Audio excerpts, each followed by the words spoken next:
Welcome back. Today, the Super Bowl is still lingering in a lot of people's minds. As always, advertisers came out with dozens of new ads fighting to be the most memorable. Todd Donovan, an associate professor of marketing at Colorado State University, is joining us this morning to recap what we saw. Good morning.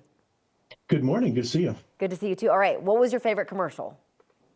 I think the Budweiser Eagle perched on the horse was so nostalgic and brings that elegance that Budweiser has notoriously brought with their Budweiser ads as opposed to their Bud Light ads. The Bud Light ads are typically what I call them, the desperate guy ads. This year's was the wedding scene where the keg was rolling down the hill and all these people were chasing after it. So they typically do some humor with Bud Light and they do some kind of elegant Americana ads with Budweiser. Yeah, the Colt with the eaglet and they get older and all the Clydesdale. It was so beautiful. I did love that one. What commercial do you think fell flat? The Coinbase, it was words only. And it was like, yeah, we're talking about it. So they may be getting some benefit there and getting people to think about it.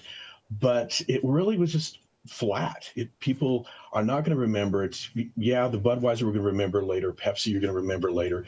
But the one with just words, 3 months from now, you're not going to be thinking about it. Oh my gosh, it's so funny you mentioned that. That turned in like karaoke at my house last night, which is, so interesting. There was a lot of Backstreet Boys actually in the commercials last night. All right, when we had you on a few days ago, we talked about, this is the one that you were talking about just a second ago. We have it up right now. So we had you on a few days ago. We talked about the $8 million price tag for a 30-second ad and whether or not it's worth it for these businesses.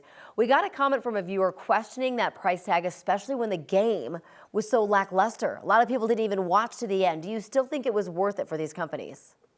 Oh, absolutely.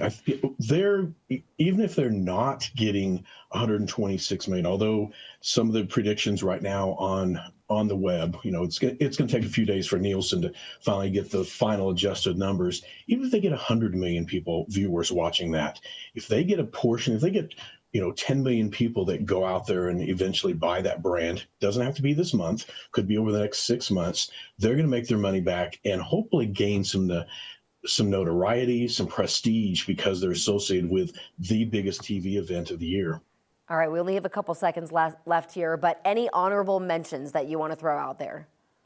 I liked the Hellman's ad with this Neil Diamond takeoff with the Sweet Carolina.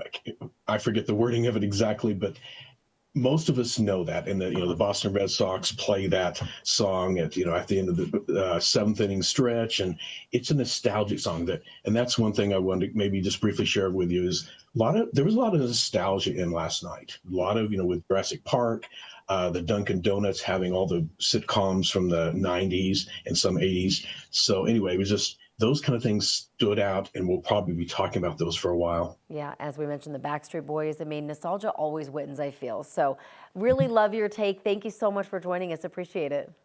Thank you.